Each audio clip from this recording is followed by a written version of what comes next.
Good evening, good morning, and good afternoon. Welcome to the Chicken Steak Podcast. I'm your host, Bruno, and with me is my co-host, Alexis. Yeah. The cough was a part of that. True. That's the best way to start it. Oh yeah, with me dying on the mic. Sure. MC Alexis dying on the mic. My only single. So, I guess both your single and your final. that's kind of deep, but anyway.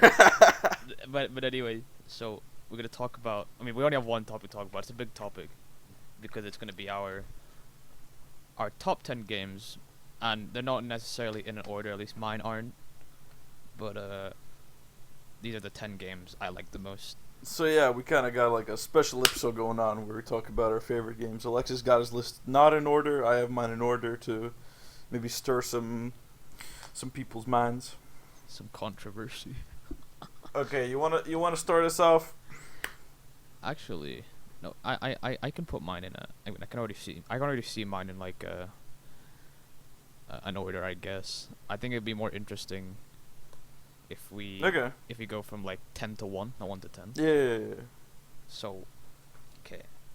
I guess it's gonna be a back and forth of my 10 then your 10. You know what I mean? Yeah. Okay, so on here, my 10 on this list would be. Yeah, I'd have to go for Hades.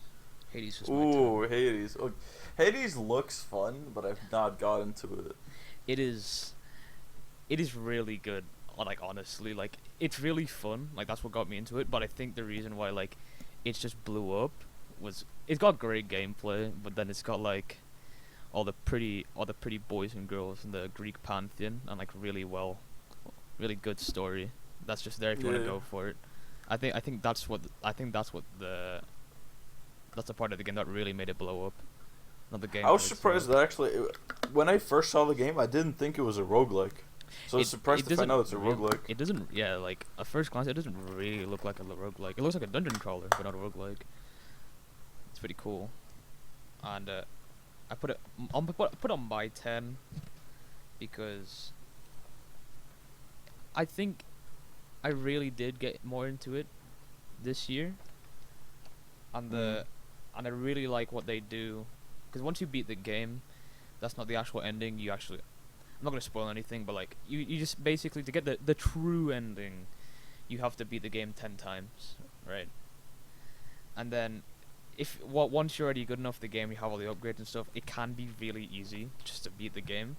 So what they added was just a heat system. It's basically post-game modifiers that can make your runs harder. But it doesn't do it just for the sake of being harder. If you beat it on harder difficulties, you get more resources to get better items, and I really like that. I think that's what made it all like really replayable for me this year. It's pretty cool. It's really nice. So what's yours? 10? Oh, number 10 for me will be Darksiders 3. Yeah. It doesn't get as big as I thought it would. I was surprised by how much I love Darksiders 3. Because in the past, I hadn't played the first one, but I'd played Darksiders 2, Yes. and I did not like it. You It felt like a weak mix of God of War and Legend of Zelda, and I was like, this really ain't like tuning with me. But then I tried out Darksiders 3 because I saw it was more like almost like Souls game-ish, Yeah. and boy do I love it. I love the setting of like, it's basically I think I've seen a mix of post-apocalyptic modern society with like medieval shit mixed in. Yeah, I've seen a bit of it, yeah. So I love the setting and art, but the combat, I think the combat is fantastic in that game. It's like the perfect mix of the difficulty of Souls games and the fun of like older God of War games. The hack and slash and all that stuff. That sounds pretty fun, actually. The story was pretty okay. The story of like Fury basically. Yeah, I know what Fury is. Yeah, she's trying to get revenge for war and death and other things, but I won't get too deep into the story. But overall, I love the game. It took me like 20 hours to beat it, though when I got to New Game Plus, I didn't really feel like going through it twice. I mean, is it just like the standard New Game Plus? Just like, oh, you Yeah, get yeah, more yeah. stuff? Yeah. Fair enough. And it's also like it goes more into the system where you can in the game you get 4 weapons between which would you be 4 weapons yeah. which you can switch between, and they give you like different abilities, and you can level a skill tree for each like weapon, and it goes very intricate into that.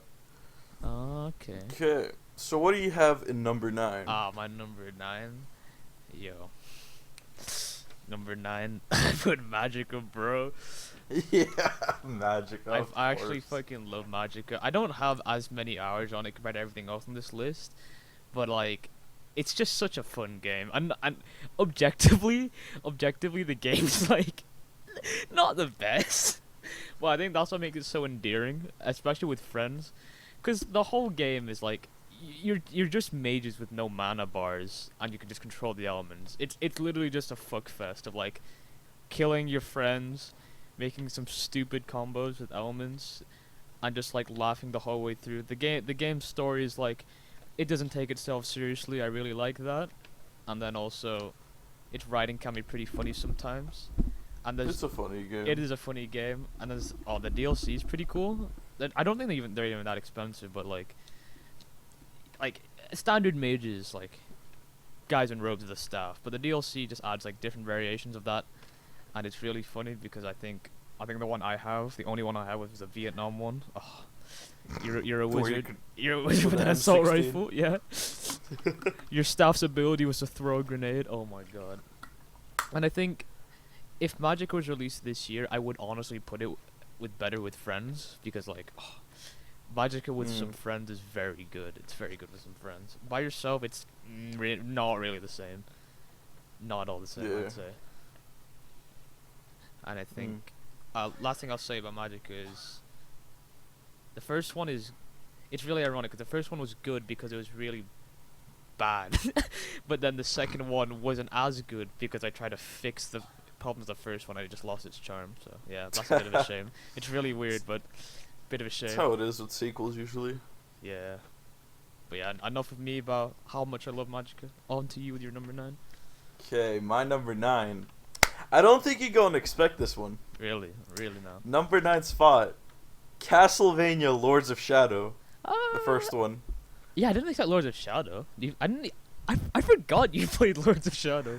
I fucking loved Lords of Shadow. That game is so cool. I played it as a kid. Yeah, it was fucking awesome. It was cool. I played through it like a year ago for the first time ever, and I was one of those people who like more loved the old ones or was skeptic about the new ones. Yeah. But boy, was I wrong. It's like the perfect mix of, again, God of War, like the old ones, and Castlevania.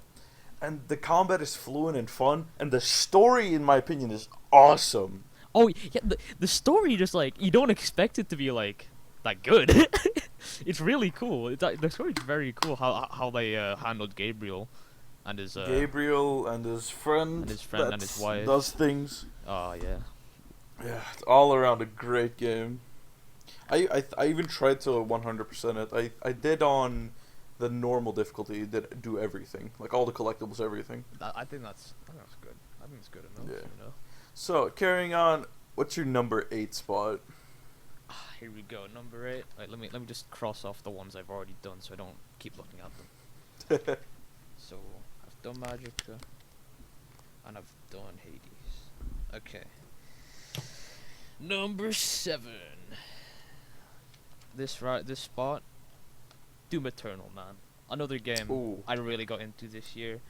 The story of Doom Eternal, I mean, it's there. It's actually pretty in depth if you really want to be like go into the lore, because there's collectible lore pages. It's better on every level, but I think with most people, and by most I mean basically everyone, you play Doom for that gameplay, you know, that sweet on like the, on the you know, it's like you go like you know, on the demons, and then you go to the chains, I'm like, oh bro, it's so fun. It's just, but I see a complaint with Doom Eternal a lot, with not like a lot of people, but a common complaint with people who are new to the game, especially if they haven't played this 2016.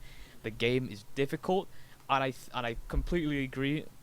Like compared to 2016, Eternal is a lot more difficult, because in a 2016, you can just get your super shotgun and then just go into something's face and shoot it until it dies, which is fair enough. I think that's a very understandable way to play the game. I think it's a very soothing and calm way to play the game because it doesn't take much effort. But in Doom Eternal, I like what the developers did in terms of gameplay and progression. It's hard, but when you get better at the game, it just feels so great because you'll get to a point where you'll be fucking swinging around the map, while like one-shotting demons, not one-shotting demons, but like shooting demons in a very precise way to get those combos off, like to get the health all the time, and just using the mechanics they give you, like the hook, the double jump, the dashes. And I think once you learn all of that, once you learn like all the mechanics they introduced in the new game, it's like there is nothing else that really compares to how fluid the combat feels in that game, minus like some bugs and some lag or something. It can tank FPS in some levels, but I think that's not really something to put the game down on, really, because it doesn't happen that often. And what's even more incredible, I'd say, is the community for Doom. The community for Doom's awesome. Like they don't mess with people, bro. And if you say their game's shit, I mean, like, they understand. But if you say Doom's shit for a dumb reason, bro, they'll just get pissed at you. But not in a very salty way, not a very toxic way, but a very critical way. And I think to end the section about the community, I find it really incredible that Doom Eternal is already hard, and there's just that certain part of the community that wanted to make it even harder. So they've made this challenge called the Brawler mode, and you basically have half of the things you can use from normal games. Like, so if you really want to just like add on to that challenge and just get good, even more good, then you probably already will get it once you play it like a bit. You could do that. And then the last thing I'll say about Doom Eternal is, I think the game is probably the most creative FPS game I've ever played. I think it will be a while until something like that happens again. So I do plan on getting all the DLC for that game, but it's a bit priced right now. But I will definitely say Doom Eternal is worth the price if you enjoy the game. Well, no, that's a bad statement. It's worth the price if you think you'll be willing to play through the game multiple times to get better, because all in all, the game is actually kind of short. But basically, if you're in for the long ride, you should get that game, especially if you want to just feel like a god, bro. But yeah, that's Doom Eternal. So that was your number 8, right? That's my number 8. Oh. Ooh. That's my number 8. Now, you might be shocked that it's like so low on the list, maybe, but you gotta agree that this has to be on my list. Number 8, Ghost of Tsushima. You know, I am a bit surprised that's slow, but I did think it would be on the list. Yeah. Played that game this year finally. Well, it came out this year. Finally. No, but like 2 months ago. Yeah. And God, did I miss out on launch. That game is incredible. The story is amazing. It's basically historical events of Japan, of course romanticized and changed, but it's keeps you interested throughout the whole game. There was never a point where it did not care what happens later in the story. Yeah. Then the world of it, first off, the graphics are beautiful. I really like seeing gameplay, just not even fighting, just people walking around. It's so nice to look at. Like the game, I don't know how they did it, but the game looks incredible. And then, of course, I'd say the main part of the game is the combat. If I had a console, man, if I had a PS4, I'd play it. I love it is, it's simple combat, yet it doesn't feel dumbed down. Yeah, I like that. I got that type of thing when I saw people play it. It's an awesome game, and I'd be down to play it through again. Recently, they released the New Game Plus, so I might give it a go. But yeah, that's my number 8, Ghost of Tsushima. New Game Plus. I did hear like one of the, not gripe, but some people just found a bit annoying, is that one of the end game skins there's 2. I think it's been out long enough now, so I can put in some spoilers. But I think there's 2 endings, and depending on the ending you choose, you'll get a skin, and people were Yeah, just a yeah, bit I got annoyed. one. I got Yeah, the red one. yeah, and people were annoyed because you couldn't get the other one on the same save file. So I think New Game Plus is obviously was not made for that, but I think that's a lot of people's issue is just with that skin. Wait, yeah. Well, okay. Carrying on. What is your number 7? Let me cross out Doom Eternal from this. Okay. So we got. What the fuck? I put Doom Eternal twice? Do you not have 10 games? No, here is where I meant to put well, I want to say. I'll say that game later on. But for. What are we on? Our 6th now? Or 7th? 7. Wait. I said Hades, I said Magic, I said Doom. Yes. So we're on our 6th. Wait. I can't count, 7. never mind. I can't count. Yo, I Yes. study maths. Yeah. So I'm gonna put, and this one's a pretty weird one. Like it's a hard choice. It's gonna be like a few seconds to think about it. Okay. I really gotta think, cause like there's like this midpoint in all my games where they're all just like such like the same level, so I have to think about it. To all the listeners at home, this is just how professional we are for our podcasts. We definitely come prepared and I thought have everything ready for the show. I mean, it's different. Like when you look at it, you just realize like, damn, these games are so good. Okay, yeah, I got it. So for my number 7, I'll have to put on Enter the Gungeon. Ah, the really big big one. The thing is with Enter the Gungeon, you know, it's just like it's a roguelike dungeon crawler, bullet hell, and I think the bullet hell part is what makes it a little bit more difficult than people for a lot of people. Although, obviously, if you play Binding of Isaac, this game would like Enter the Gungeon would feel a lot more natural because you know a little bit the same thing. Although I think it's a bit easier in some ways because, well, not easier, but it's different. Yeah, because you have to aim with your mouse, and some people find that a lot better, and some people feel like nah. But for the main, I prefer Isaac. yeah, that's fair. And then for the main appeal, for me at least, was just the story was there. It was pretty funny. The gameplay, it's so good. It's so rewarding for people to like do good on that game. It's like in a similar way to Doom Eternal. When you get better at Gungeon, it's just like it just becomes so fun. But I think the really big point in the gameplay is the RNG on all the guns you can have in the game, because you can actually have an theoretically infinite amount of guns until you literally get every single gun in the game, which is that basically doesn't happen like ever unless you mod the game, where you have a really lucky run.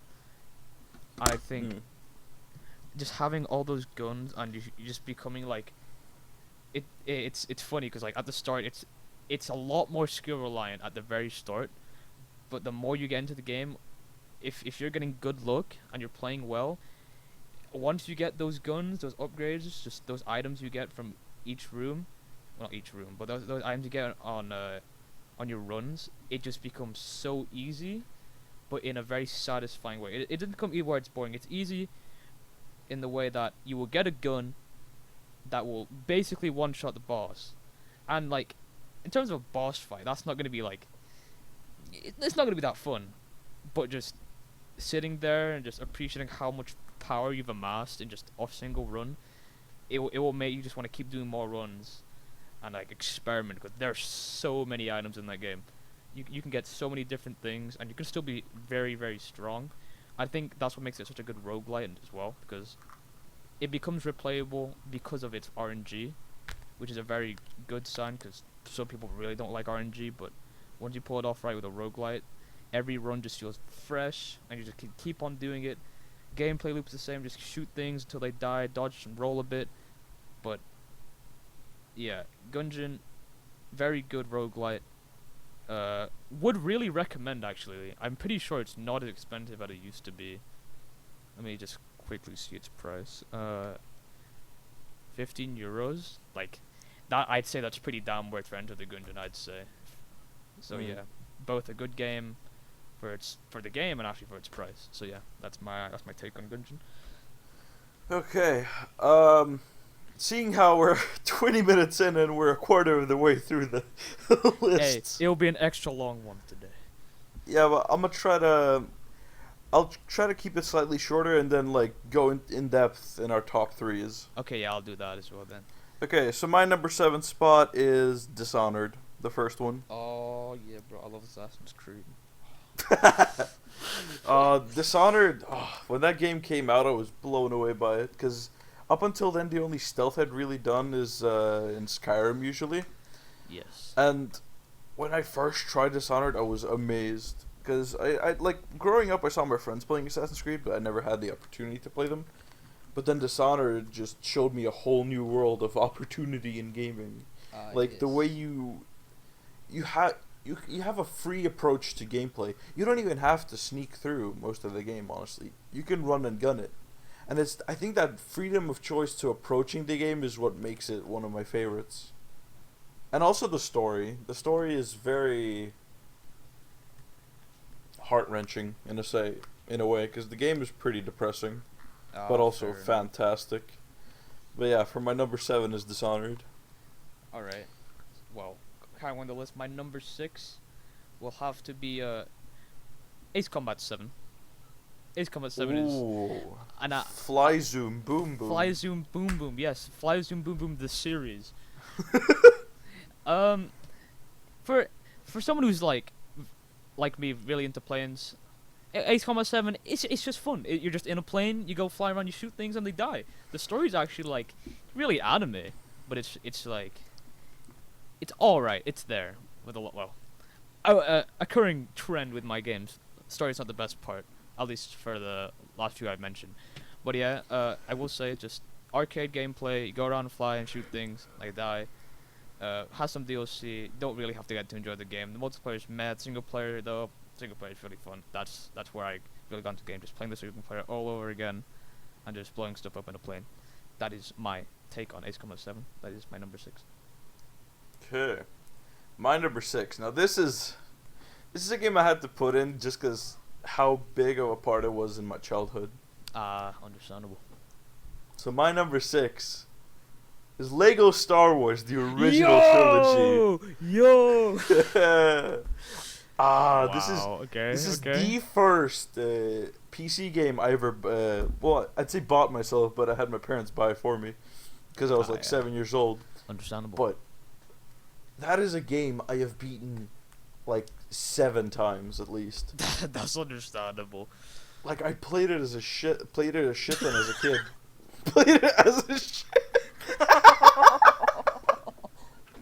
But yeah, I played it a shit ton as a kid because I was growing up.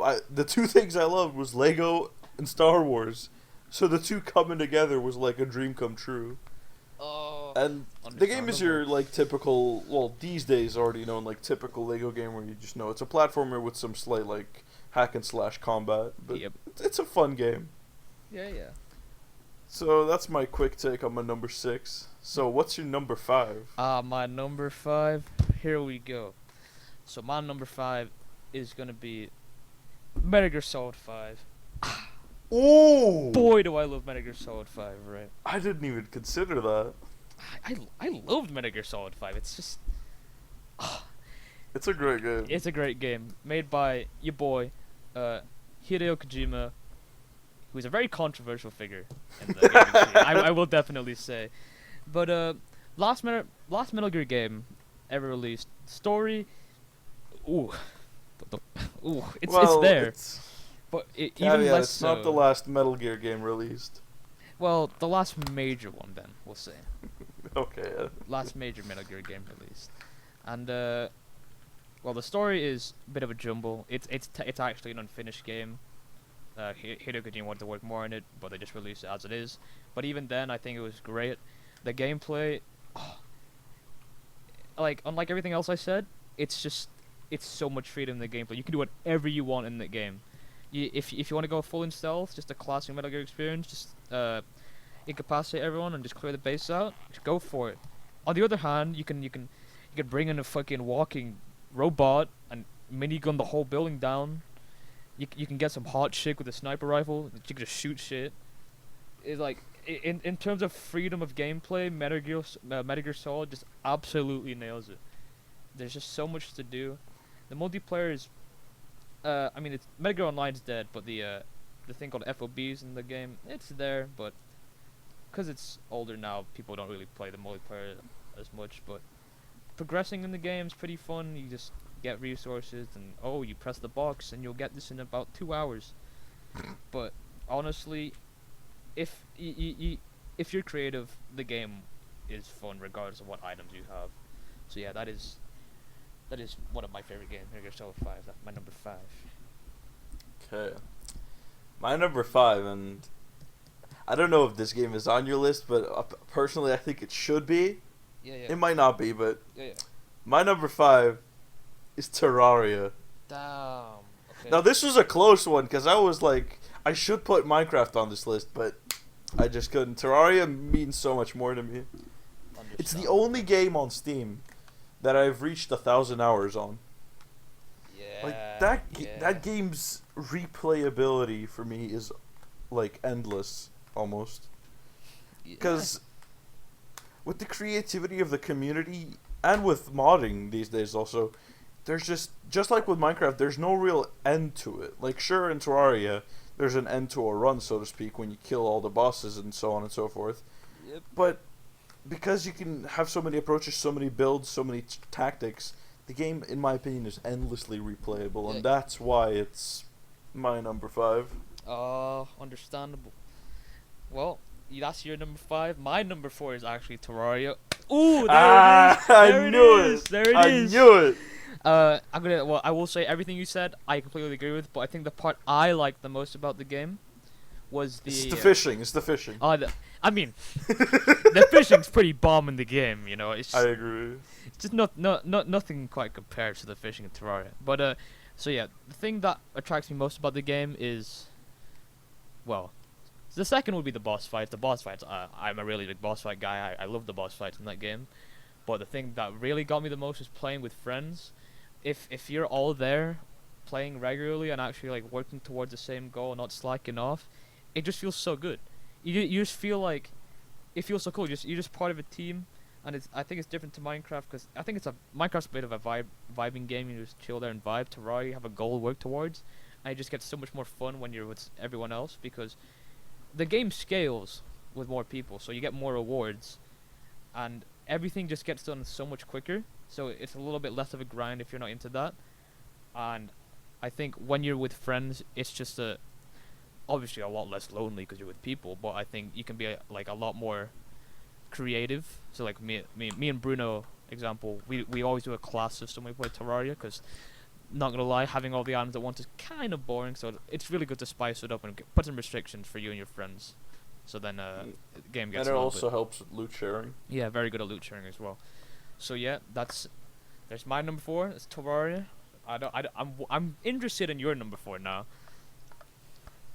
So my number 4 is Fallout New Vegas.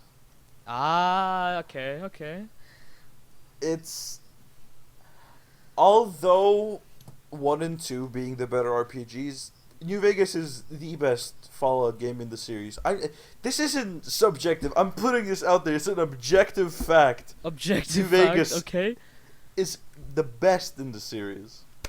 Its world, though it's meant to be hideous, of course, because it's a post-apocalyptic representation of the Mojave Desert, but it's so gorgeous in its like vibrance and its like aesthetic. Like just wandering around through these deserted towns, through these caves, through these fields of radiation with ghouls running around. It's awesome. And the story, because Bethesda didn't work on this, which I'd say is the best thing to do with a Bethesda game, because usually the community make them better. Yeah. Obsidian did an amazing job with the story. I've heard. Both the main story and all the side quests and side stories are captivating. And of course, the typical like Fallout, since 3, Fallout like gunplay and like itemization and RPG system, I just love it. It's great. it always sucks me in. Like every now and then I have to come back and just play through it again, just because I love it that much. I mean, fair enough. You know, I personally have not been that to Fallout, but I think that's just not because it's bad. It's not my type of game, I guess. Yeah, but that's my number 4. So That's your number 4. we're Oh, here we here, go. top Here 3. we go, top 3. Now these are the ones you have to go. Well, not go all in, but a bit more in depth on why we like them. Yes. But yeah, this top 3 is. Oh, it is hard. It is really hard. I'd say. But. Oh shit! It's just. Okay, here we go. So my number 3. Risk of Rain 2. Ooh. Ooh. Oh yeah, my number 3 exactly. Number 3. Probably didn't expect okay. that. But yeah, number 3, Risk of Rain 2. Yo, this game, oddly enough, I got into this game because it was on your account, and then you gave me your account, and then you were like, oh yeah, you should probably check this game out. So I checked it out, and honestly, first few hours I was just like, yeah, you know, I shoot shit, you know, monsters die. There's fucking there's a rock for a boss, you know, good game, but I think I got more into it when I played with a friend, my boy Nathan. We really got into this game, and then at this point in time when we were playing, it was still in early access, so we did a lot of things. We did all we could in early access without downloading like any game changing mods, and at that point, I had a lot of fun with the game. It's just so easy to just keep on playing, even more so than Enter the Gungeon and like all the other roguelites, I'd say, because there is no loading screen. The game's focus is to be fast. It is to just be a monkey and just go shoot shit and don't stop. And it's in the same way, in what I think what made Gungeon a very good roguelite, its dependence on RNG is what makes it very fun, because there's just chests around the map that you just open up with money you get from killing things, and they can give you like any item at all, and these items range from like some pretty basic ones that you'd expect, so like damage reduction, movement speed, but this game got really creative in what these items do. You have an item that makes all your kills explode and damage everything else, and that can make a really big chain reaction for when you do that. You have a fucking mushroom on your back that electrocute people. My personal favorite is this thing called a head stomper. It's just like I don't know how to say it. It's what do you call it when the police are handcuffs? They look like foot cuffs. They look like they literally look like foot cuffs, right? I was so confused when you switched to what do you call it when police arrest people. I was like, what? Yeah. But yeah, you have these basically white foot cuffs, and they just make you jump high. But I just fucking love that. It's not really not the most creative thing on the list of items I could talk about, but you just jump really high, and then you can hold a button and you slam down on enemies, and the damage you deal scales with the speed you drop at. And that's just the start. I haven't even got to the characters yet. I'm gonna finish this the items topic on Risk of Rain 2, but the items, they're just so many, and you can just mess around with them all you want. You can turn on a game modifier that lets you choose your items if you really want to be experimental and see how items work and stuff. And you unlock more items by just doing more game objectives that you don't have to do in one run, but it's across the game. But now it's time for me to move on to my favorite part of Risk of Rain 2, and that would have to be the characters. I love the characters in Risk of Rain 2. There's 10 right now. They're gonna add more, which I'm very happy about. But there's 10 characters, and I think, unlike a lot of games, I think they really nailed down the individuality of each character, both just aesthetically, lore-wise, and especially gameplay-wise. They just feel so different from each other, and I think that's what makes it a really good game to play with friends. Because if you don't like a character, it's fine. You have about 9 more to choose from. And they just offer so many different things, like from a guy who shoots his pistols to a fucking ninja that can teleport, right? If you want to be full-on anime, go for that guy. there's a fucking plant in the game. If you want to be a plant, it's like so much variation, and then also a little thing that is connected to my points in Metal Gear Solid 5. In the same way, Metal Gear Solid 5 had a lot of freedom in your gameplay. It does the same thing Risk Rain 2, and I think in certain ways even better, because the scale is just a lot bigger. Because in Metal Gear Solid 5, it's basically the same thing. Cause you're one character, you basically shoot the same. The tactics pretty similar. Now in Risk Rain 2, completely different all the way. Different characters, different stages, different items. There's just so much you can be creative about. You can be so free with what you want to do. And honestly, I would never say this game is bad in any way at all. That is my honest opinion. It's like, as for the list goes, these games aren't going to be bad in any way. Just some will be better than the others. But yeah, Risk Rain 2, my number 3, probably my favorite roguelike of all time, and really happy that the devs are continuing working on it. So, yeah, Risk Rain 2, my number 3, absolutely fucking great game, a banger. Yeah, that's my number 3. Okay. My number 3, which I don't know you're expecting it, but you don't know which spot it's in. My number 3 is Assassin's Creed Black. Assassin's Creed 4. Assassin's Creed Black. Fuck. Assassin's Creed 4 Black Flag. Yeah. Ah, this game. Until the point where I played Assassin's Creed 4. Actually, the first time I played it, I thought it was an awful game with shit controls, and I dropped it in 10 minutes. But then a year later, I came back to it and tried it again. Mhm. Oh yeah, I know about this. Yes. It just grew on me. And this is probably because growing up, one of my favorite movie franchises were Pirates of the Caribbean. Oh, a banger.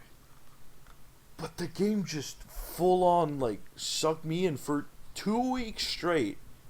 From, like, dawn till dusk, I would play the game all day.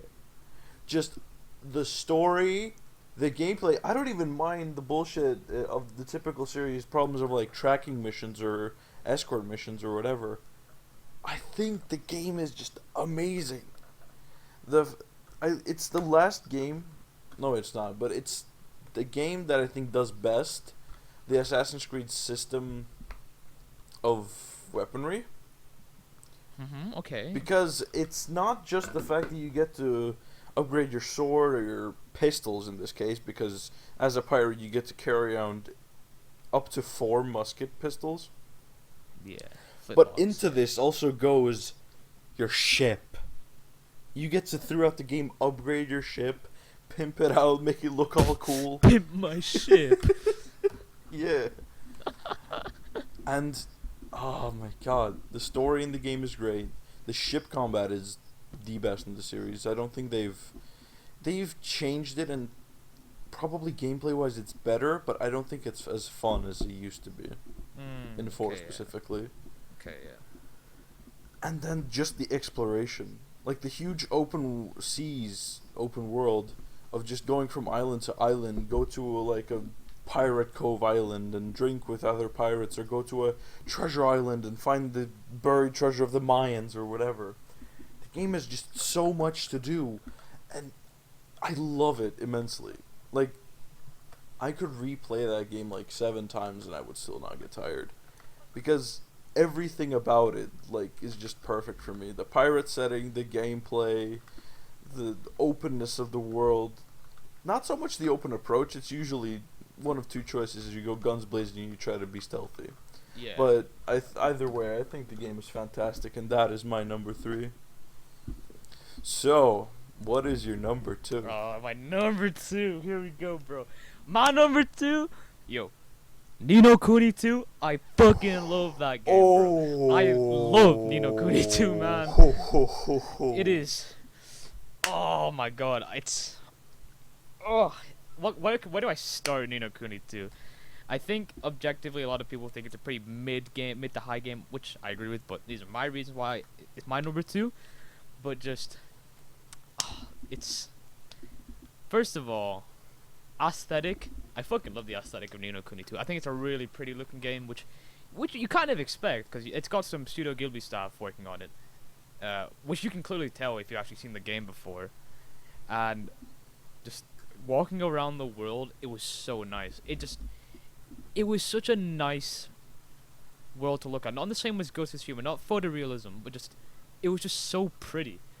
You just walk around, and the areas of the game just have so much detail. Like they have a lot of personality to them.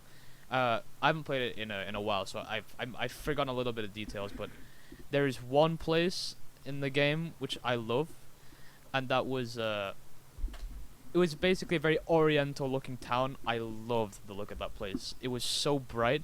The whole town, the whole city, not town by the way. It was a city. The whole city was oddly, very funnily dedicated to gambling, which I personally love the concept of. But it really showed when you went around. It's also vibrant. It just catches your attention. And like the higher up people in that town, they had some really dice-ish. They had like a lot of dice looking shapes on their clothing, and I don't know. There's something so cool about that. And then I'll track back from that focus on that town, but just another thing I like. It's not just humans. Ni no Kuni has a lot of things. It's got dog people, cat people. I mean, fish people. Yeah, fish people. The fish people were awesome, by the way. They're very cool. But that's just the aesthetics. That's not even my favorite part of the game. I won't move to my favorite part yet, but I think another thing I really liked about the game was the combat. Actually, the combat was I wouldn't say it's the most creative and iconic type of gameplay, but it really got the job done. I think they just got a well-known premise and just really made it more enjoyable.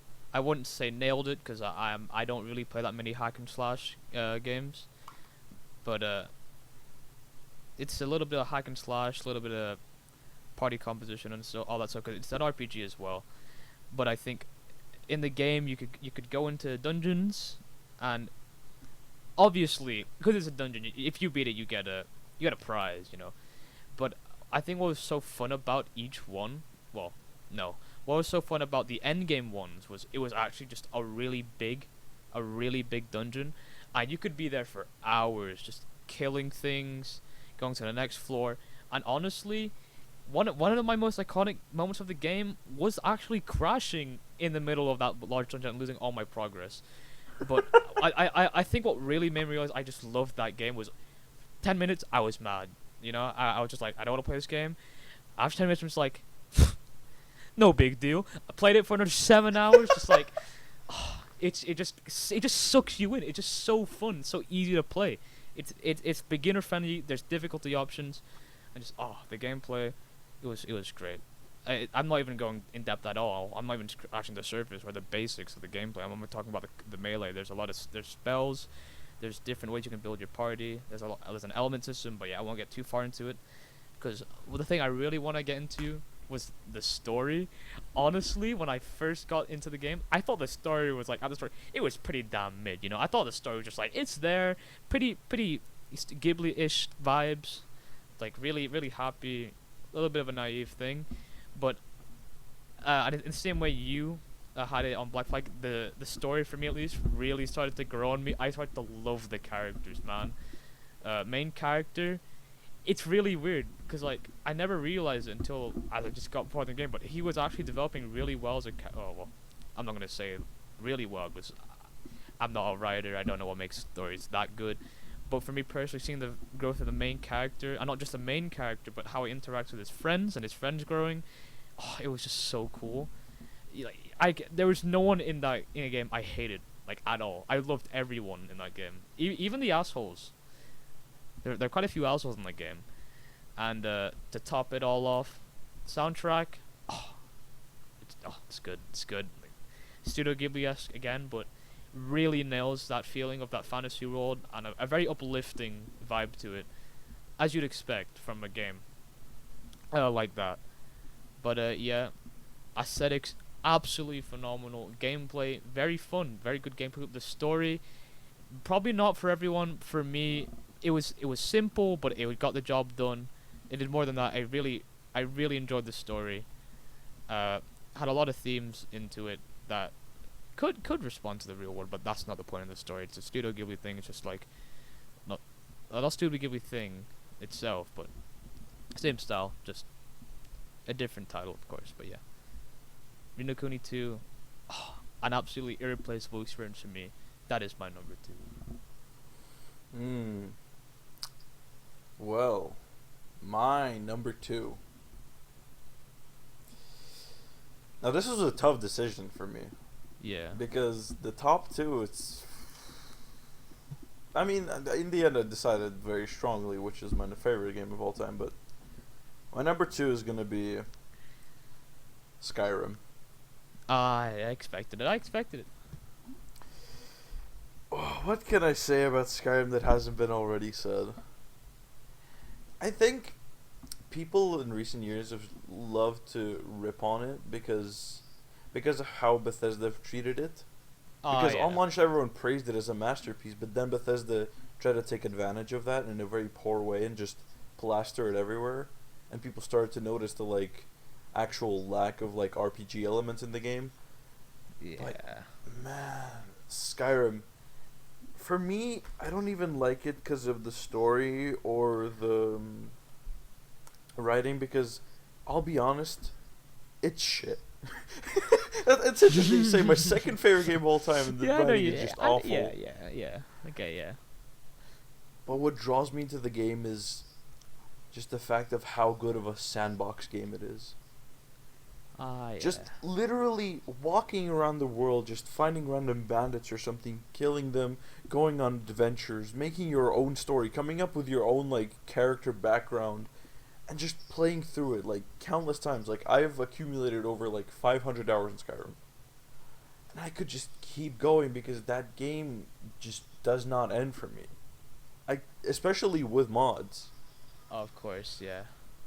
I Of feel course. like this game will for me last till I'm dead. I could play it that Okay. long.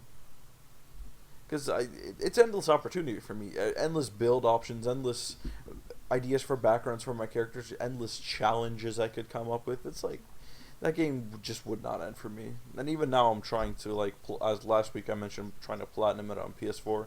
And Yeah. replaying it again, it just reminded me why I love the game so much. Fair enough, man. It's fantastic. So, we're here. We're here. Oh, here we The go. number one spot. Yeah, well, I mean, I'm pretty sure you kind of expected this to be on my list. Probably don't know where, but my number 1 game of all time for me, Hollow Knight. Holy shit, bro. Oh shit! I forgot about. You Hollow Knight. forgot. Well, guys, here you go. This is my best friend. He knows so much about me. But yeah, so Hollow Knight. I had trouble speaking about the 2 before. Talking about Hollow Knight and just not going on how good it is for an hour is just so hard to talk about. All right, so Hollow Knight, very, very pretty looking game. It is probably one of my favorite looking games of all time. Cause I'm not sure if it was all hand drawn. It very, very well looked hand drawn, I would at least say, and it's just, it encapsulates a very, very beautiful sense of loneliness in the game, because the world you're in, it's the shambles of a ruined kingdom and of a ruined world. You know what you'd expect from a lot of roguelikes, but it just, the colors, they're not really, they don't pierce your eyes. You know, they're really just soothing to look at. Even the colors associated in the game with evil and the antagonistic force in the game, they don't even look bad, at all. I could look at them for hours. Everything looks really, really beautiful. But at the same time, it's not in a very complex way, but it's just the cartoony way it puts it in, and I think it's a really, really cool way of drawing it, because the setting of the game and the story of the game is actually really depressing and really sad once you start to learn more about it. And I think it's not hidden, but it's just you have that mask of just, very cute looking thing, and it's going slicing everything. I think that puts a really ironic mask over the very depressing part of the game. And gameplay, the gameplay. I don't like platforming side scrolls that much, but Hollow Knight is probably the only game where I would just relearn the gameplay again. The gameplay is so fun. It's really simple, actually, a lot more simple than the ones I was talking about before. You just have a standard jump, a dash, you have a projectile, and you have a hit, and those are basically your tools for the game. But though those mechanics I just mentioned, the game will develop those mechanics and they'll make them stronger, and not just it hits harder, but it does different things. And to add on to the development of those mechanics I already said before, it has different items that you can equip that will affect your gameplay. You can go for a spellcaster because you can shoot spells more people. Or you just be like me. I personally like the melee approach. It was just really fun. You just dash around, hit things, and I think the game feels very rewarding to get good at, like Doom Eternal, but I think in a different sense, because the game, I will definitely say, is harder than Doom Eternal. I will definitely say, but there's just such a more than satisfying. You just feel so complete when you get good at this game, and I think that's what happens a lot of Souls likes when you overcome that hurdle. But I'm gonna stop talking about the gameplay because that's not really what I want to focus on. But the next thing I want to focus on, which I already mentioned before, was the music, not music, the story. There you go, the story, and it's not just in your face. If you want to play the game and just expect the story to be in your face, know what's going on, I mean, it won't, and the game doesn't pretend like it will. It really won't. It's a very mysterious world that you're put into, and you don't even have any objective markers. Well, no, you have like 3 like real ones in the game. The whole game is just you explore the world. It's you learning about what happened, and why everything's become this way. And more than that, you learn about yourself. You don't know anything about your character actually when you learn the game. You have to keep going around, keep exploring, read the lore journals if you really want to, but you don't have to.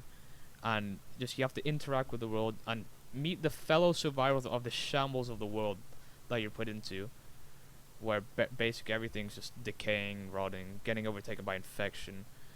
And it's the more you learn about the story, the more it just widens up itself, and it just becomes like a very vast plane of what happened here, what happened there. It's like, I was this important really, or this person did that. Like, it's just, it's so it was, and I don't have this much with games, but it was just so fun to learn for myself what happened, because it's a lot more depressing than you thought it would be, but in a very, very poetic way. The game itself, there is no actual evil in the game, at least morally wise, I'd say. I think one of the biggest concepts of the game was accepting death, just the theme of morality, and how it can change. Like, it can change. Yeah, if you can change depending on the circumstances.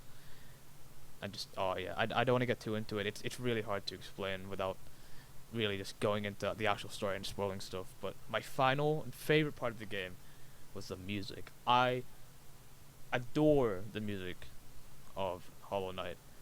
I think it's probably the most beautiful soundtrack I've ever heard in a game ever. It's incomparable. It's really somber, but it can really pick up. It can really pick up when it needs to for those battle scenes. Like, it's really cool how they did it. You'll basically have the background music of an area, and then it will get more intense, It's the same track, but it get more intense as you fight, and then once the fight over, it goes more mellow again. And it's really subtle, but it really, really works well. And the composer, oh, he's a genius. That's all I can say. He's a genius. His tracks, they're incredible. But yeah, I think the music was really just. It really helped me through some tough things as well. I'd say with the music. But I'll let you have your time to talk about your number one, Hollow Knight. It's got everything: good story, good gameplay, good visuals, good music. It's got everything. One of my favorite games of all time. Waiting for the sequel. Hollow Knight, my number one game. Man, I am. I'm both not surprised and no. I'm not surprised, but I'm slightly sad that my number one didn't make your list. Oh really? But I know why, but I'm still sad. I I think you know damn fucking well Do I? what fucking game is No. my number one game. Ha ha ha Uh, ha. my favorite game of all time GTA is 5. fucking League of Legends. No. My favorite game of all time is Red Dead Redemption 2. Whoa, ho, ho. Oh my gosh. I'm even lost for words on how to start talking about this Aye, game. man, like, that's how it is for your number one. You love it so much, you don't know how to really put that into words how much you love I it. don't think Rockstar have made a better game. I think it's their best work to date. That that is a bold statement. Not saying it's wrong. I think it's a very interesting statement. I like it. I'll admit it's the downside of it is that it's the typical Rockstar system of Rockstar system of mission starting in point A, drive to point B, shoot person, drive to point C, mission over. But it works. It fucking works. And also the fact that the Wild West setting is one of the 4 of my favorite settings, those being medieval fantasy, 19th century England. I forgot one of them. Oh, well, I love that selection. Wild West. What was my 4th one? Whatever, not important. But the game starts off really slow. Oh yeah. But it's very fitting because the game tells a very long story. It's the story of like the changing of times, the age of outlaws and cowboys coming to an end. It's the time of where America is becoming a land of laws, and you see that reflection very well in the main cast of characters, how they come to terms or fight against the reality that their way of life has come to an end. They have to either change or submit. Yeah. And that game broke me, like emotionally. Like, I'm not gonna say anything, but a game has never affected me so hard. Because after a certain point in the game, I just stopped and was just empty. And it wasn't even in that moment I didn't feel sad, but then after I beat the game and listened to a song from that moment, I literally broke down in tears. Like, the game had such an effect on me that, like, it's like it happened to me personally. Like, I don't know, the story of the game touched me on, like, a very personal level. And this is just me talking about the story, Yeah, which I would say is the strongest point of the game. But then there's the gameplay, which, caveat, if you're playing on controller, it's fantastic, but if you're playing on mouse and keyboard, I'd say it's actually pretty shit. I have to disagree. Because I found controlling a horse on mouse and keyboard a bit ass, and the aiming isn't too great. I have to disagree. But wow, the gameplay is so fun. just literally being an outlaw or a good guy, just riding around the world, doing missions, tasks, or even just literally setting off some time to just go in the wild, set up a tent and hunt or fish. Like, you can really live in that world. It's a very common phrase used these days, but it genuinely feels like the world of Red Dead Redemption 2 is alive. Like, it's a real living, breathing world. Like, it's actual real people in there. Of course, it's the most overused phrase in game journalism these years. It's alive. But I don't know what to say. I feel like, though many people will disagree, and I understand why, but to me, in my heart, Red Dead Redemption 2 is a masterpiece. And that's why it's my favorite game of all time. Mm-hmm. Well, it's What been an a episode. lengthy special. Oh, what a podcast. Thank you for tuning in to this week's Chicken Steak Podcast. I've been your host, Bruno. With me has been my co-host, Alexis. Hello. We hope you enjoyed your time listening to us ramble about our favorite games. And we'll hopefully see you next week. See Goodbye. you later, guys.